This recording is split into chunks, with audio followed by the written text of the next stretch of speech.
In a shocking twist, Rumble, the new video platform that is set to earn about $400 million from a SPAC deal, has offered Joe Rogan a $100 million contract to move his show from Spotify over onto Rumble. However, this deal from Rumble is a 4-year deal, which means Rogan would get $25 million per year over 4 years. I don't know if that's a good deal, to be completely honest, but Rumble certainly seems to have the money because they have powerful institutional investors and are set to earn about $400 million from this other deal. I don't know how long Joe Rogan's deal is with Spotify. It was only reported by numerous outlets as a $100 million deal over a multi-year contract.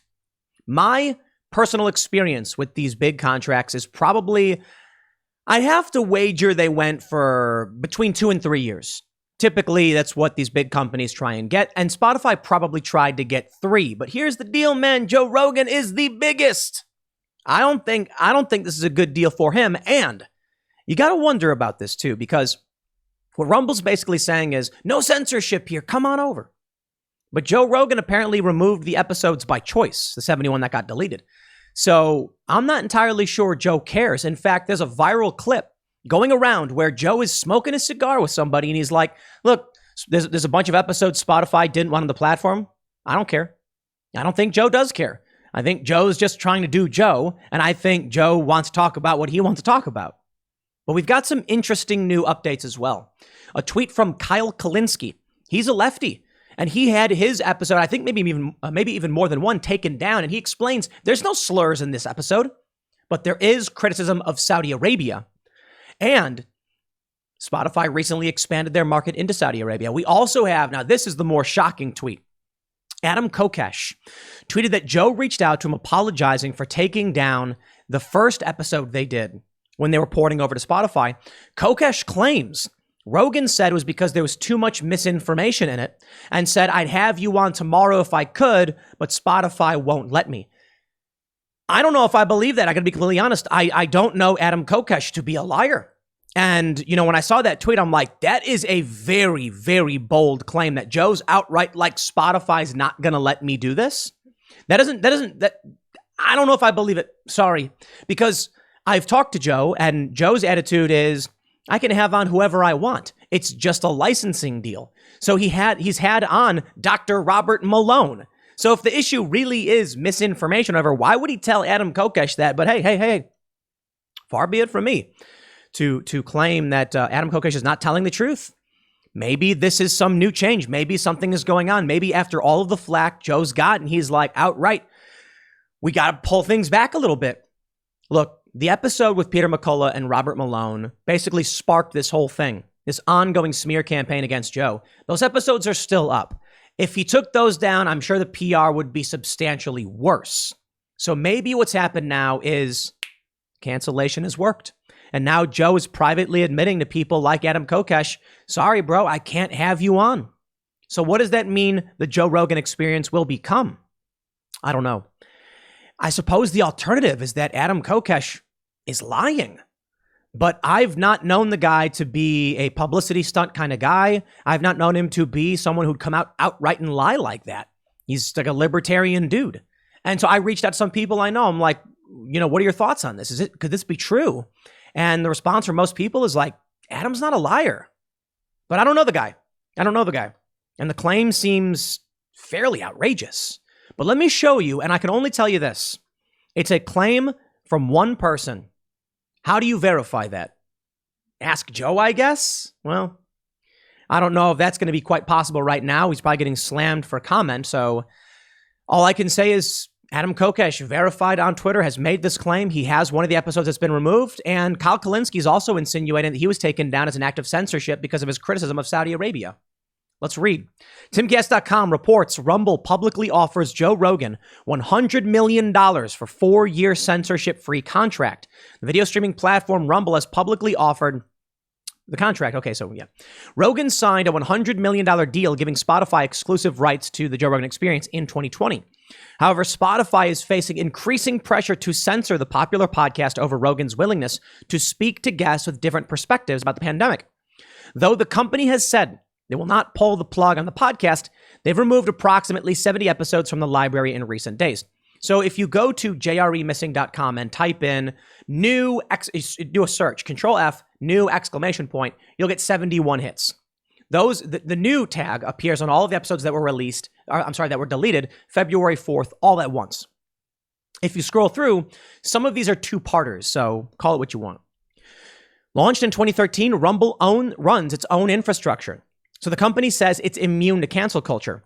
Rumble went public through a deal with CF Acquisition Corp VI with an initial enterprise value of $2.1 billion in December. In a letter to Rogan, tweeted by the company, CEO Chris Pavlovski urged Rogan to join Rumble.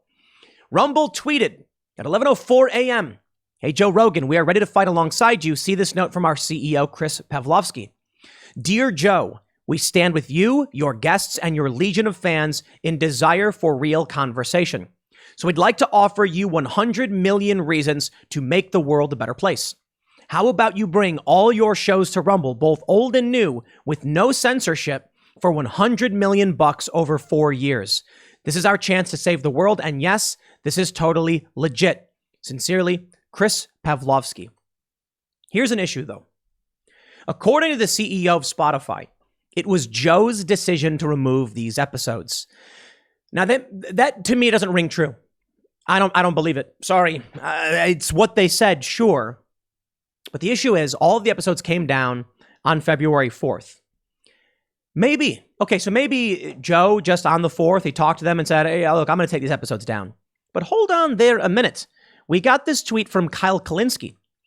Kyle Kalinske, Secular Talk, you may be familiar with his YouTube show, says, "My 2018 Joe Rogan experience appearance was censored by Spotify. He didn't use any racial slurs in the episode. I railed against Saudi Arabia in it, and Spotify just happened to expand into the Saudi market at the exact time that coincides with the banning."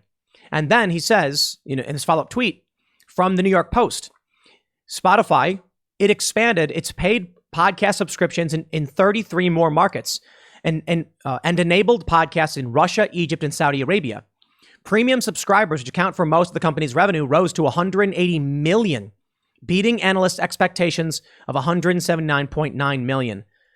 Think about that for a minute.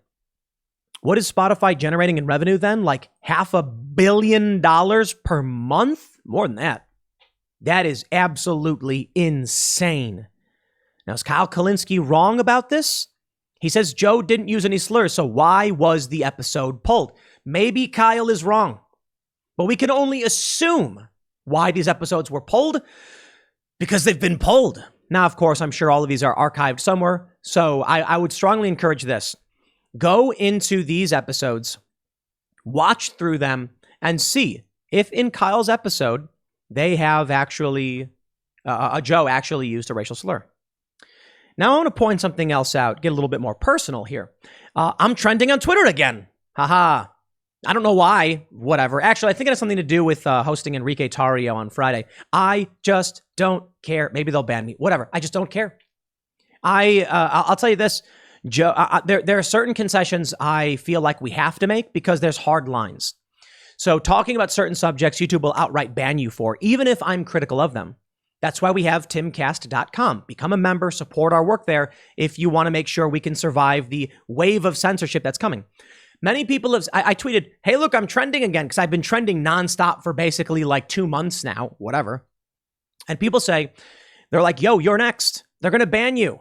Especially considering I wouldn't call myself the most, there are certainly people who hold views I don't hold that are very anti-establishment, but I'm fairly anti-establishment. But the problem is being middle of the road, I follow all the rules.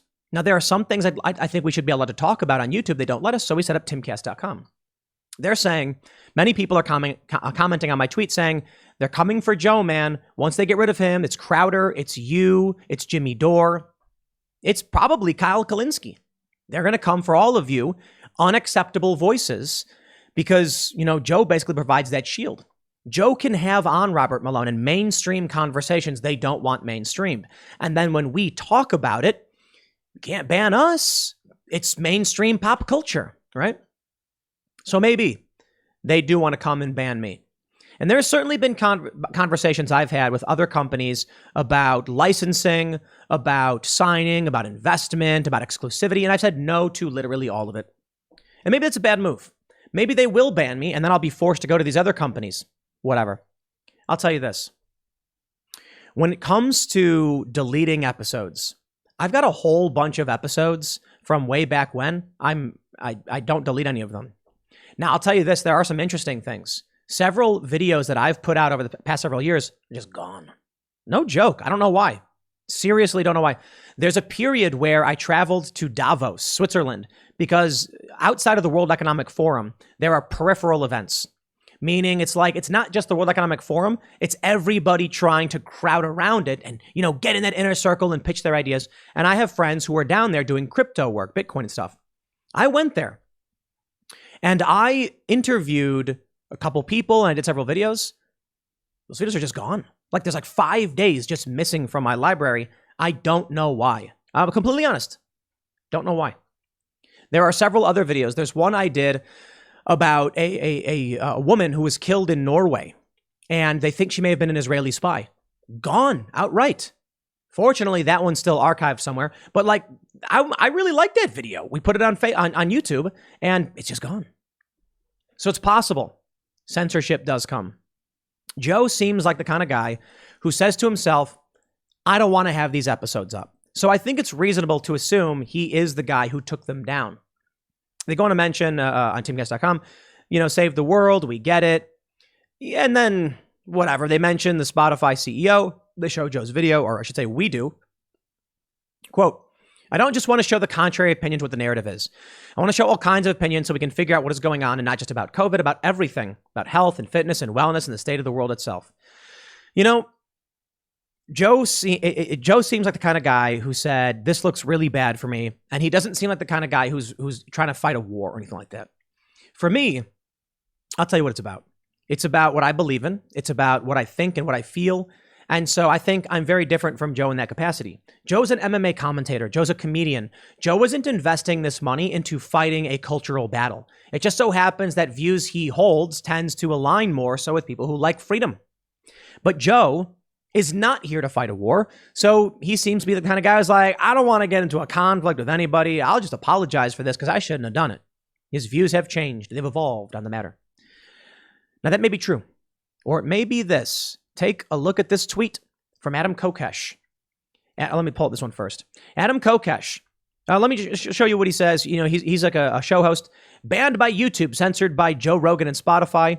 Support Odyssey and Telegram is his bio. He's got 57,000 followers. He's verified. He says, Joe Rogan finally reached out to me to apologize for censoring my episode on his show in order to get that Spotify money. He said it was because my episode contained too much information. Fortunately, I ripped it before it was removed. I find that really hard to believe. I got to be honest. Knowing Joe, talking to him about these issues, I do not see this being, I can't believe it. I don't know Adam Kokesh, though. So if I had to make an assessment, I'd be like, I know Joe. I've talked about this stuff. This doesn't sound like something Joe would say, to be completely honest. It just doesn't. It's possible, however, that Joe did talk to Adam and say something like, look, man, I had to take this deal. They didn't want some episodes. I'm sorry it happened. Okay, now that sounds reasonable. So the way Adam is framing it may be, a bit more hurt, right? And saying that too much misinformation. He may have said something like, look, that episode just had a whole bunch of stuff in it that was just not true, not correct. Spotify didn't want it for that reason. And so I decided, making this move, I wasn't going to have it. That actually does sound like something Joe would say. He just wouldn't frame it this way, right? Adam responds, Joe Rogan said he would have me on his show again tomorrow if he could, but Spotify won't let him. Not sure what to think of this. Now that sounds just not true. Just not true. I don't know what to say. Far be it from me to claim Adam's lying, and I don't have any official comment or statements from Joe or anything like that. But it just sounds very strange to me that Joe would be like, dude, I'd have you on if I could, but they won't let me. I'll tell you what sounds more reasonable. Joe saying something like, look, bro, I'd love to have you on, but we can't do it now because of everything that's happening. That sounds more reasonable. Could it be that Adam is just kind of framing this in a way because he's, angry about his episode being censored? Honestly, I don't know. I don't know what to believe. It's going to be up to you to believe what you want to believe. These are prominent individuals here. Yeah, hey, look, you can see down here, Tim Pool is trending. Haha. Yeah. Let me show you where this all goes. From the Toronto Star. Joe Rogan shows the state must step in to control falsehoods on Spotify and elsewhere. This is where we're heading, my friends, the Ministry of Truth. Did you know that the U.S. had an office of censorship during World War II? Their slogan was "Silence accelerates victory." That, to me, is quite incredible. An incredible slogan. Censorship isn't all bad. No. Hear me out. Censorship is when someone intervenes to remove some kind of content or information. Now, when it's political censorship, typically it is bad. Censorship in general can be good. If someone posted my information, my address and my private information, my social security number or something, I would prefer it if that kind of information was censored from the public, because not everything is for public consumption. It can cause real harm. Now, there's often times where censorship is, outside of personal issues, overtly good as well, if the content is illegal. Now, hold on there a minute. Therein lies the big challenge. What determines whether or not content is illegal?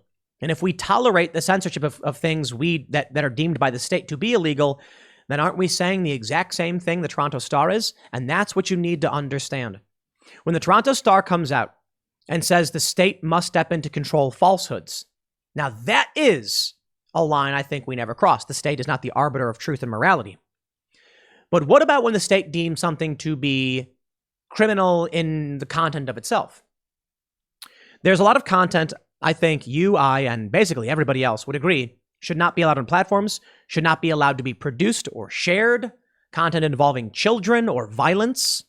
We agree on that. But therein lies the challenge. As much as we all agree, you must then recognize that the state does have the right, or at least we deem it so, to restrict certain types of images, information, or videos. The reality is that life is nuanced, not black and white. You can't come out and say the government should never be in the business of censorship. No, I completely disagree with that. I believe the government should prohibit the displaying and production and sharing of certain types of content, particularly involving children, if you know what I mean. I am 100% behind that. But the government exploits this line by then saying, but if you're for government censorship, no. Hold on there, mister. There are certain things that are beyond reproach. There are certain things that are demonic and pure evil. Violence, murder, things involving kids. You get the point. Now, falsehoods, just because we agree some stuff is pure evil, doesn't mean we think the government should have a right to say what is true or not true. Now, that's totally different. But I think it's important people to realize government censors. And government should. It's just where the line is the conversation we're having. The left wants to push it forward and say Ministry of Truth. I say just certain content that, you get the point. You know what I mean? But this is where we're moving. Because episodes with like Kyle Kalinske, Adam Kokesh are censored, the caving continues. I don't think Joe Rogan will take this Rumble deal, to be completely honest. Based on what I've read, I think it's a bad deal for Joe. I don't know the length of Joe Rogan's Spotify deal, but there's a bunch of rumors. Some of the rumors are it wasn't just cash, it was shares. And that as soon as he took the deal, shares in Spotify exploded. So why is it then that Joe Rogan could be pulling down episodes of his own show? To make the shares go back up, because he has some. I don't know if he does have any. $100 million. Could it be $50 million in cash plus 50 million shares? Could it be 20 million in cash plus 80 million in shares? It really could. And then they say, look, we're going to give you 80 million in shares, but you do this deal, it's going to jump 20% right away. The stock is going to skyrocket. And it did. And so if Joe did get shares, and let's say he took an all shares deal, $100 million in Spotify shares, knowing Spotify was growing, and then it jumps 20%, dude just made an extra 20 mil off the top. He could sell some of that, live pretty well for a long time. But I don't know. People need to understand this. And I'll give you an example I can actually speak to. My contract with Fusion, I think, was probably like a $5 million contract. And I would love to come out and be like, I got paid a $5 million contract from Disney. And that's technically the truth. The reality was they paid me $250,000 per year, and it was just shy of $200,000 up front. That was the cash. Then as part of that contract, there's a bunch of other stuff like budgeting, hiring. So the value of the contract carved out a huge chunk of money over 2 years for me. And it was probably like 3 to 5 million. I don't remember the exact numbers. So if I was doing a business deal, and this is how it works. This is how all the business works. I'd go to a company and be like, I just got offered a $5 million deal, a $5 million contract with, Disney. And I would say something to that effect because it sounds prestigious. And if I said Fusion, they'd be like, oh, okay. But you want to really pump it up, right? And then say, what can you offer me? And you try and use that as a negotiating tactic to get more money. But if you actually to break it down, it's like, I got paid $250,000. I got paid $250 a year, so it was $500,000 in cash plus about $200 up front. So the total compensation I ended up receiving was $700 guaranteed by the contract plus bonuses. So I ended up getting about $750K, and this is well before I did anything on YouTube independently, just from that deal with Fusion. On top of that, I was able to hire multiple producers and multiple staff members with 6-figure salaries, plus I think it was like 600. It was like 600 over the span of the contract for production, and plus like another 50 in discretionary budget. So it was, you add it all up, and I think it might have been like maybe it was 3.5 or something $1 million. That's how it works. For all we know, the deal Joe Rogan has is they're like, we'll give you $10 million in cash up front. We'll give you $10 million a year over 2 years. We'll give you $10 million in options that vest after 2 years. We'll give you $50 million in rights or something like that. Like you don't have no idea. And then the Wall Street Journal comes out and says $100 million. Well, let's take a look at what's going on with what Rumble offered. Rumble offered $100 million over 4 years, which is $25 million in cash every year for 4 years. That's the real deal. Rumble does have this. If you look at their recent dealings with CPVI or whatever, I don't know, I can't remember, the CVLI or something. They're doing a special purpose acquisition company, which is going to be valued at like $2.1 billion, and they're estimated to net $400 million in cash for the operation of Rumble. My understanding is that Rumble has a large portion of that set aside specifically for content acquisition, which means they're serious. They are serious about getting Joe this money. That deal could be better than what Joe has with Spotify, but if Spotify gave Joe shares, Joe will never take it. And I got to be honest, I'll say this to Rumble. Guys, Rumble, you should be offering Joe Rogan $100 million for 1 year. 1 year right now. Joe's not going to breach his contract because then he'd be on the hook. So, I don't think he'll end up taking the deal anyway. Rumble needs to recognize then, unless they're willing to compensate Joe beyond the cost of breaching a contract and then some, you would never take the deal. So perhaps it's fair to say it's mostly a publicity stunt. I say mostly because I believe Rumble really would offer up Joe the money if Joe was able to break that contract with Spotify. I'll tell you this. Imagine how insane it would be if, in a few hours, Joe tweets, I'm leaving Spotify for Rumble and I'll take their $100 million. That would be insane. Rumble would explode. Joe's viewership would increase. Why? Spotify technically is not that small of a platform. I mean, it's very, very, very, very large of a platform. But people want to watch Joe Rogan's show. He's got natural pull. Rumble has a decently sized audience, nowhere near as big as Spotify, to be honest. But I don't know if Spotify is netting Joe the viewership. I think Joe's bringing the viewers to Spotify. I don't know in the end, man. I really don't know. If Adam Kokesh is telling the truth, it's bold. It is bold. And therein lies the big problem. Joe's issued an apology, but he's not addressed this stuff. I have reached out for formal comment. I have not received one, and it is what it is. Joe doesn't owe me anything. He's done tremendous. He's helped me out tremendously. He's given, he's helped me out with even outside of COVID, like health advice, and he's a really, really good guy. So I really do wish for him the best. I just hope he understands he's the most prominent and important political figure or cultural icon right now, whether he wants to acknowledge it or not. I should say cultural figure. Obviously Joe Biden is very important, but I think Joe's just that influential that we got to address these issues. But I'll say this one last thing. If you don't tell your story, someone else will tell it for you. So with Adam Kokesh coming out and the story getting bigger and bigger, people are going to start saying things and they're going to craft the narrative around Joe instead of Joe addressing it. And that may be exactly why he apologized, to assert a narrative. The issue, I still think ultimately it's going to backfire. It's going to get worse for him. And I hate to say it, but it's just reality, man. Now more stories are popping up. Leftists are saying Joe Rogan admits to being racist and things like that. That's the tactic that's what they wanted. And they're going to use this to go after companies' ESG score. It's like ESG scores. But we'll see, man. We will.